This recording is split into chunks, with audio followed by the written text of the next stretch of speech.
पहले ये था कि अमेरिका जो था ये रिलाय करता था, ये डिपेंडेंट था चाइना पे, चाइना में बनता था, अमेरिका में बिकता था। इन्होंने क्या पॉलिसी अपनाई? इन्होंने कहा कि जी चाइना में नहीं बनना चाहिए, बल्कि ये जो बनने वाला सारा सामान है ना, ये भारत शिफ्ट कर देते हैं, ताकि मैक्सिमम जो मैन्युफैक्चरिंग है ये भारत से हो और ये अमेरिका में जाके बिके। लेकिन जो ही ट्रंप आया तो पाकिस्तान और भारत की जंग हुई। उसमें पाकिस्तान ने डोनाल्ड ट्रंप को अपना अमन का मसीहा समझ लिया और नोबेल इनाम के लिए नॉमिनेट भी कर दिया, सिफारिश भी कर दी। मोदी साहब ने ट्रंप को नहीं माना, जिसका नुकसान मोदी को उठाना पड़ा। और आज पाकिस्तान को ट्रंप जो हाथों पे उठाए फिरता है, उसकी एक वजह यह भी है कि पाकिस्तान ने भारत को जंग में शिकस्त दी। और हर जगह पे पाकिस्तान इस बात का एतराफ भी करता है कि ट्रंप ने जंगबंदी करवाई, ट्रंप के कहने पर हमने जंग रोकी। लेकिन मोदी किसी भी प्लेटफॉर्म पे ये मानने के लिए तैयार नहीं है।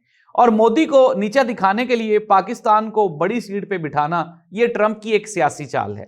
कुछ लोग बड़े ढोल बजा रहे हैं कि पाकिस्तान के उनके साथ बड़े एग्रीमेंट्स हो गए, बड़े उनके साथ मुआहदे हो रहे हैं। तो अभी तक अमेरिका के साथ हमारा कोई भी ट्रेड एग्रीमेंट नहीं हुआ।